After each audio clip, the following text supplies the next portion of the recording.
የእስራኤል መከላከያ ሚኒስቴር እስራኤል ካትስ የኢራን ከፍተኛ ብሔራዊ ደህንነት ምክር ቤት ጸሐፊ አሊ ላሪጃኒና የባሲጅ ሚሊሻ አዛዥ ጀነራል ጉላምሬዛ ሱሌማኒ በቴህራን በተፈጸመ የአየር ጥቃት መገደላቸውን ይፋ አደረጉ። የእርምጃ የካቲት 28ቱ ጦርነት ከጀመረ ወዲህ ከተወሰዱት እርምጃዎች እጅግ ትልቁ መሆኑም ተገልጿል። አሊ ላሪጃኒ በኢራን የስልጣን ተዋረድ ውስጥ እጅግ ከፍተኛና ወሳኝ ቦታ የነበራቸው ባለስልጣን ነበሩ። ከፍተኛ ብሔራዊ ደህንነት ምክር ቤት ጸሐፊ እንደመሆናቸው የኢራንን ብሔራዊ ጥቅም፣ የውጭ ጉዳይ ፖሊሲ፣ ወታደራዊ ስትራቴጂና የውስጥ ደህንነት ጉዳዮችን በበላይነት የማስተባበርና የመወሰን ኃላፊነት ነበረባቸው። የምክር ቤት በፕሬዝዳንቱ በጦር ኃይሎችና በጠቅላይ መሪው መካከል ያለውን ስትራቴጂካዊ ግንኙነት የሚያስተዳድር እንዲሁም ለሀገሪቱ የህልውና ስጋት የሆኑ ጉዳዮችን የሚገመግም ከፍተኛ የውሳኔ ሰጪ ተቋም ነው። ከዚህም በተጨማሪ ላሪጃኒ የኢራን ፓርላማ አፈ ጉባኤ በመሆን ለረጅም ዓመታት ያገለገሉ እንዲሁም የሀገሪቱን አወዛጋቢ የኒውክሌር ፕሮግራም ከምዕራባውያን ሀገራት ጋር በዋና ተደራዳሪነት የመሩ አንጋፋ ፖለቲከኛ ነበሩ። በቅርቡ በተፈጸመ ጥቃት የተገደሉት የሟቹ ጠቅላይ መሪ አያቶላህ አሊ ሐሚኒ ቀኝ እጅና የቅርብ አማካሪ የነበሩት ላሪጃኒ መገደል በኢራን የፖለቲካና የደህንነት መዋቅር ላይ ለመተካት አዳጋች የሆነ ከባድ ክፍተት ይፈጥራል ተብሎም ይታመናል። በሌላ በኩል አብሮት የተገደሉት ጀነራል ጉላምሬዛ ሱሌማኒ የኢራን አብዮታዊ ዘብ አካል የሆነውን የባሲጅ ኃይል ይመሩ የነበረ ሲሆን ኃይሉ በሀገር ውስጥ የሚነሱ ህዝባዊ ተቃውሞዎችን በማፈንና የውስጥ የጸጥታ ቁጥጥር በማድረግ ከፍተኛ ሚና ነበረው። ይህ በእንዲህ እንዳለም የኢራን ጥቃቶች ጎረቤት ሀገራትን እያመሰ ይገኛል። የተባበሩት አረብ ኤሚሬቶች ወታደራዊ ኃይል የድሮንና የሚሳኤል ጥቃቶችን እያከሸፈ መሆኑን ተከትሎ የዱባይ የአየር ክልል ለተወሰነ ጊዜ ተዘግቶ ነበር። በአቡዳቢ አቅራቢያ በተመታ አንድ ሚሳኤል ስብርባሪ የአንድ ሰው ህይወት ያለፈ ሲሆን የሰው ጦርነቱ ከጀመረ ወዲህ በኤሚሬትስ የሞተው 8ኛው ግለሰብ ነው። በተጨማሪም ኢራን በፋጀራ በሚገኝ ነዳጅ ማከማቻና በአንዲት መርከብ ላይ ጥቃት አድርሳለች። የሳውዲ አረቢያ መከላከያ ሚኒስቴር በነዳጅ ማውጫ ስፍራዎች ላይ ያነጣጠሩ 12 ድሮኖችን አምክኖ መጣሉን ሲያስታውቅ በኳታር ዋና ከተማ ዱሃም ተመሳሳይ ጥቃቶች ተፈጽመው በአንድ የኢንዱስትሪ መንደር ላይ እሳት ተነስቷል። በኢራቅ ባግዳድ በሚገኘው የአሜሪካ ኤምባሲ ላይም የድሮን ጥቃቶች ተሞክረው በአየር መከላከያ ስርዓት ከሽፏል ተብሏል። በሌላ ግንባር የእስራኤል ጦር በቴህራን በሚገኙ የእዝ ማዕከላትና የአየር መከላከያ ስርዓቶች ላይ ሰፊ ጥቃት ማድረሱን ገልጿል። በተጨማሪም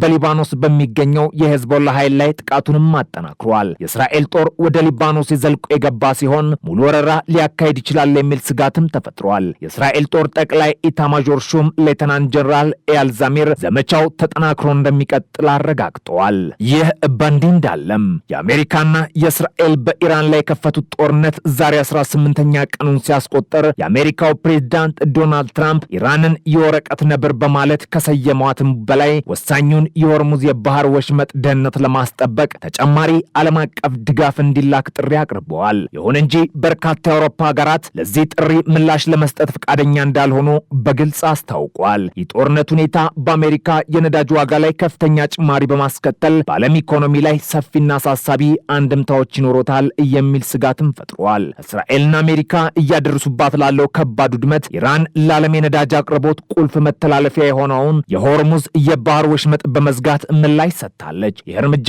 ዓለም አቀፍ የንግድ መስመርን በእጅጉ አወሳስቦታል። በዚህ ምክንያት በዓለም የነዳጅ ገበያ ውስጥ ከፍተኛ መናወጥ ታይቷል። የዩናይትድ ስቴትስ ብሔራዊ አማካይ የነዳጅ ዋጋ በአሁኑ ወቅት $3.69 ደርሷል። ይህም ከ3 ሳምንታት በፊት ከነበረው ዋጋ በ70 ሳንቲም በላይ መጨመሩን የአሜሪካን አውቶሞቢል ማህበር ባወጣው ሪፖርት አመላክቷል ሲል ሮይተርስ ዘግቧል። የነዳጅ ዋጋ መናር የትራንስፖርት የማምረቻና የፍጆታ ዕቃዎችን ዋጋን ከፍ በማድረግ በተለይም በአሜሪካ ውስጥ በዜጎች ኑሮ ውድነት ላይ ከቀጥተኛ ተጽዕኖ እያሳደረ ይገኛል። ፕሬዚዳንት ትራምፕ የኢራንን አቅም ዝቅ አድርጎ በመመልከት የወረቀት ነብር ሲሉ ገልጿታል። የመግለጫ ኢራን ኢኮኖሚያዊ እገዳዎችንና ወታደራዊ ግፊትን ለመቋቋም የሚያስችል ጠንካራ አቅም የላትም በሚል እምነት የመጣ እንደሆነ የዋይት ሃውስ ምንጮች ይጠቁማሉ።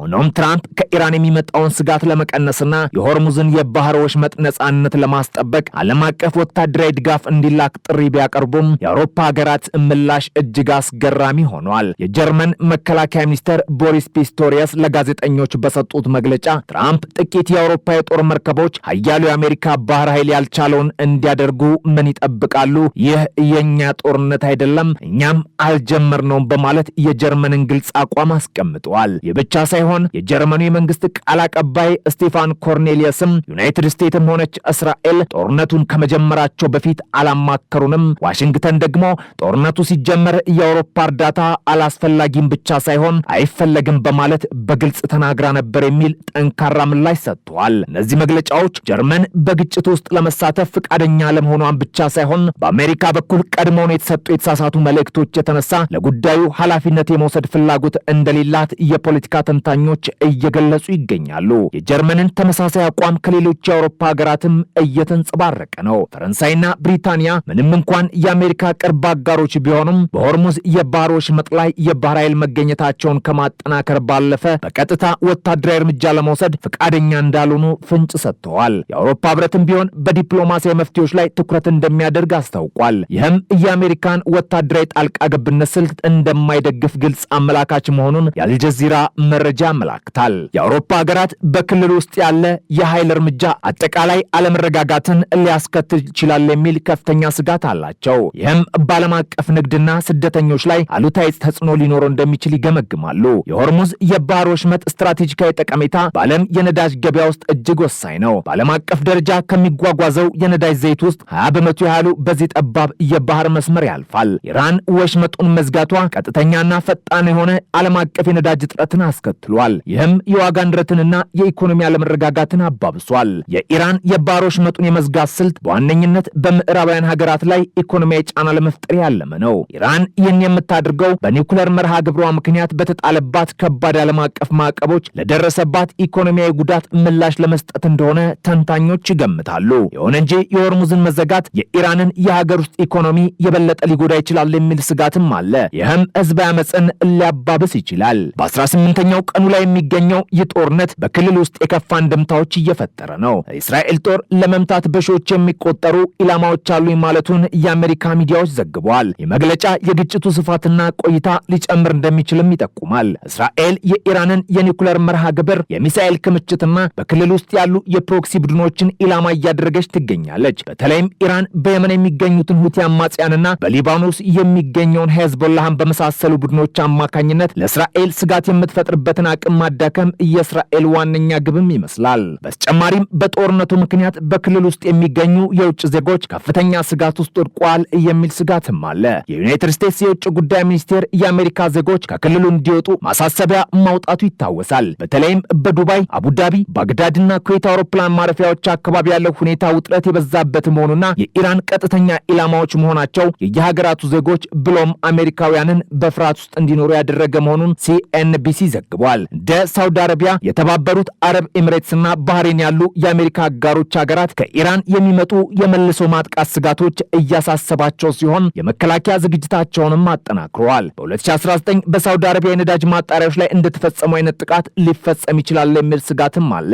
በኢራን ውስጥ የሚገኙት ኩርዶች ለረጅም ጊዜ የኢራን መንግስት ጭቆና ሰለባ የሆኑ ህዝቦች ነን ብለው የሚያስቡ በመሆናቸው በኢራን ላይ ጥቃት መሰንዘራቸውንም ቀጥለዋል። ከተራራዎቹ በስተቀር ወዳጅ የለንም በሚለው መፈክር የሚታወቁት እኒህ ኩርዶች ፕሬዚዳንት ትራምፕ በኢራን ውስጥ የራሳቸውን የመሬት ጦርነት ለማካሄድ ድጋፍ እንዲያደርጉላቸው ጥያቄ እያቀረቡ ነው።